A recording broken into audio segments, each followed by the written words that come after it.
देख रहे हैं सिटी इंडिया न्यूज चैनल हक की आवाज। पैराडाइज फंक्शन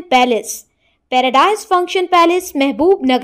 रुकन असम्बली मक्तल वाकटी श्री हरि ने हैदराबाद गांधी भवन में मुनाकिद सहाफती कॉन्फ्रेंस से खिताब करते हुए कहा कि बीजेपी लीडर ईटेला राजेंद्र की जानिब से चीफ मिनिस्टर रेवंत रेड्डी पर किए गए तबसरे की शदीद मदम्मत की।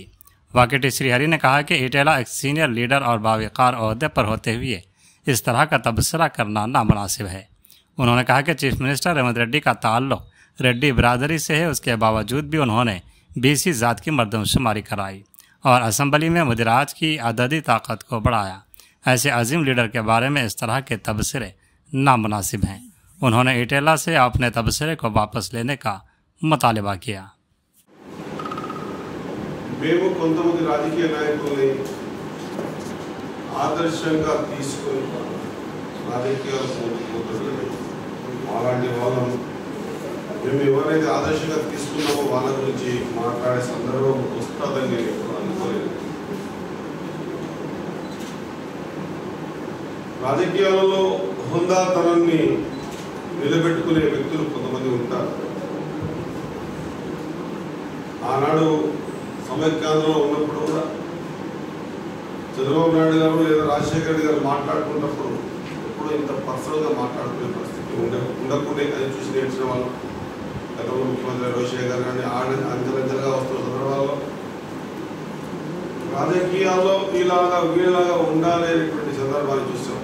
కొంత నేర్పరితనం, కొంత చాకచక్యంగా మాట్లాడే విధానం మా ప్రియతమ ముఖ్యమంత్రి రేవంత్ రెడ్డి గారు తెలుసుకున్నాం. కొంత సమయ సందర్భం చూసి మాట్లాడే విధానం కేసీఆర్ గారు చూసి నేర్చుకున్నాం. ఒదిగి ఉండేటువంటి తత్వాన్ని చూసి రాజేందర్ గారి గురించి చూసి నేర్చుకున్నాం. మరి ఒక పార్లమెంట్ లాంగ్వేజ్ని అన్పార్లమెంట్గా ఉపయోగిస్తాడని ఎప్పుడు ఊహించారు. మరి మొదటిసారి చాలా వీడియోస్ విన్నాం, చాలా ఆయన పట్ల కూడా ఆలోచన చేశాం. కానీ ఈ ఫ్రస్ట్రేషన్ దేని వల్ల వచ్చిందో తెలియదు. కానీ మరి ఆయన నోట మరి కొడక అనే వర్డ్ వస్తుందని నేను ఇప్పుడు ఊహించుకోవాలి. నేను అనుకుంటా ఉన్నా ఇప్పటికి కూడా ఏదో ఫ్రస్ట్రేషన్లో మాట్లాడాడు అని అనుకోవటం.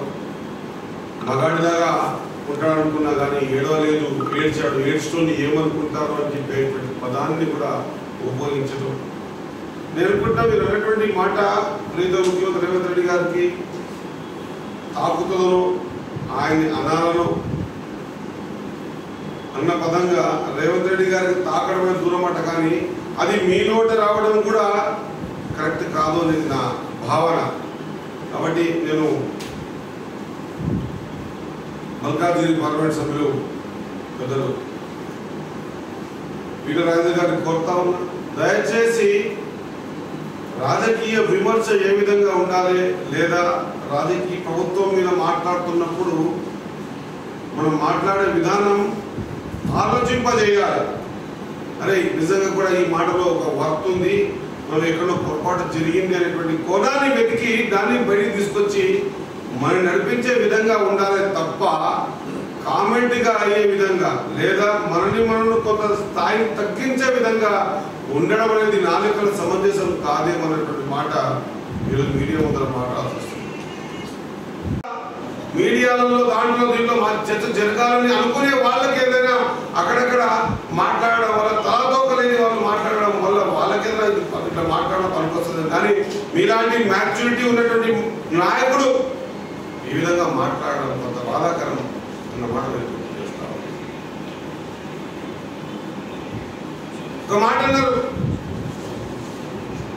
మిమ్మల్ని చూసి గెలిపేదే ఆయన వద్దని గెలిపించారు అనేటువంటి మాట.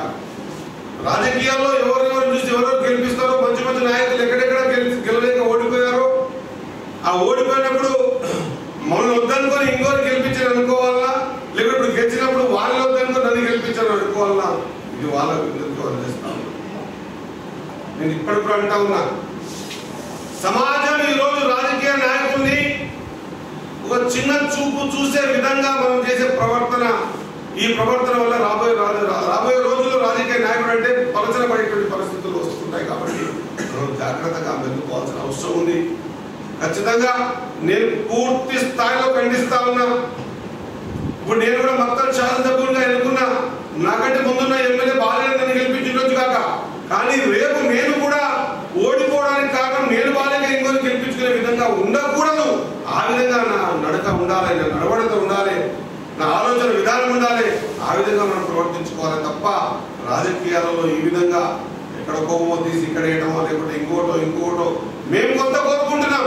ఈ రోజు కూడా మాట్లాడుతూ ఉన్నాం. ఖచ్చితంగా ఒక కాంగ్రెస్ పార్టీ, నేను గత 30 సంవత్సరాలకి కాంగ్రెస్ పార్టీలో ఉన్న కాంగ్రెస్ పార్టీ గ్రామ స్థాయి నుంచి ఈ స్థాయికి ఎదిగినా కూడా ఇప్పటికి కూడా సర్చ్ చేస్తూ ఉంటాం.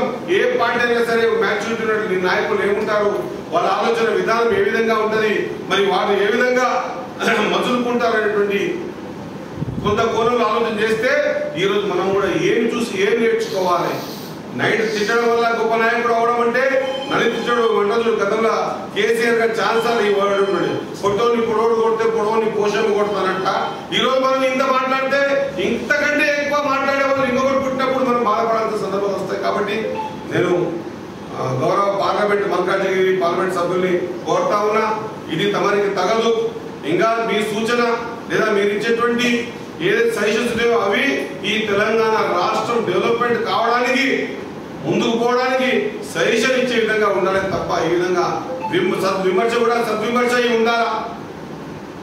ఈరోజు తెలంగాణ రాష్ట్రం ఈ రోజు ఈ ఆర్థిక స్థితిగతుల్లో ఉన్నా కూడా ప్రతి ఒక్కటి కాంగ్రెస్ పార్టీకి ఉన్నటువంటి ఒక చిన్న మైనస్ పాయింట్ అంటే చేసేది ఎక్కువ, చెప్పుకునేది తక్కువ. మేము ఈ చెప్పుకునేది లేక ఈరోజు మేము కొంత ఇబ్బందులు పడతా ఉన్నాం. ఖచ్చితంగా ప్రతిదీ కూడా అనా పైసలతో సహా లెక్క చూపించే విధంగా ట్రాన్స్పరెంట్ గా ఉండాలనే ఒక ప్రయత్నం మన ప్రియతమ ముఖ్యమంత్రి రేవంత్ రెడ్డి గారు చేస్తున్నాడు అన్నమాట మరొకసారి గుర్తు చేస్తూ, ఖచ్చితంగా రాజకీయాల్లో అందరం ఉన్నాం.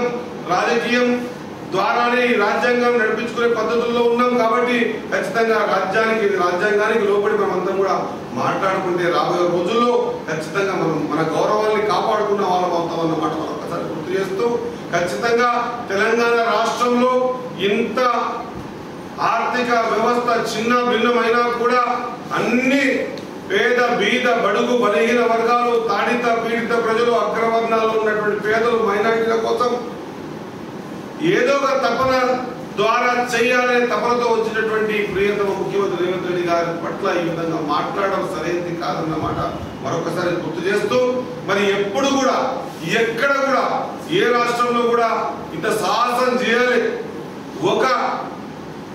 ఒక అగ్రవర్ణ బిడ్డ అయినా కూడా కులగణన జరగాలి.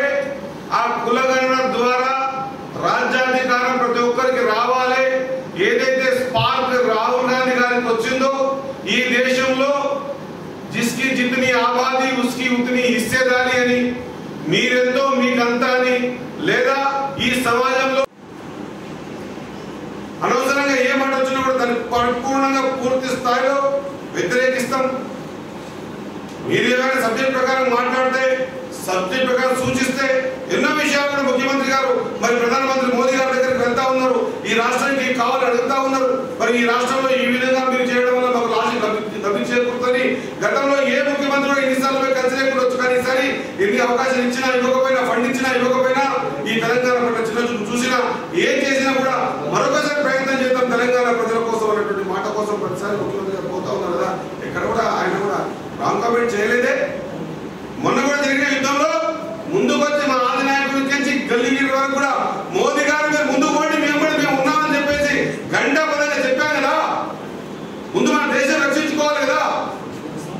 మరి ఇంత బ్రాడ్గా ఆలోచన చేసి రాజకీయాలు చేయాలి తప్ప ఇంత చిన్నగా ఆలోచన చేసి రాజకీయాలు చేయడం వల్ల మనకు రాజకీయానికి పెద్దరికానికి మనుగడ సన్నగిలుతుందన్నమాట మరొకసారి గుర్తు చేస్తూ, ఖచ్చితంగా ఇది ఖండిస్తా ఉన్నాం. ఇది పునరావృతం కాకూడదు, అవ్వదు అనే నమ్మకంతో ముగిస్తా ఉన్నా. జై హింద్, జై కాంగ్రెస్.